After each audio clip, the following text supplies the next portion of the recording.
رقم وہ اچھے پھلوں کی لے رہا ہے اور ڈال دیتا اس میں خراب پھل، گلے سڑے پھل، تو یہ بھی حرام نہیں کرنا ہے۔ لیکن ہمارا تاجر اس کو اپنی کامیابی سمجھ رہا ہوتا ہے، اور بعض لوگ تو یہ اعلان یہ بھی بول دیتے ہیں کہ اگر جھوٹ نہ بولے تو پھر ہماری سیل کیسے ہوگی، ہم کیسے کمائیں گے،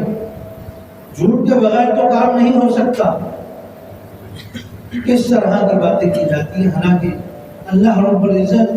جو تم 10 روپے بھی کماؤ گے اس کے اندر جو برکت ہوگی تمہارے 100 روپے میں، حرام کے 100 روپے میں وہ برکت نہیں۔ اس چیز کو نہیں سمجھتے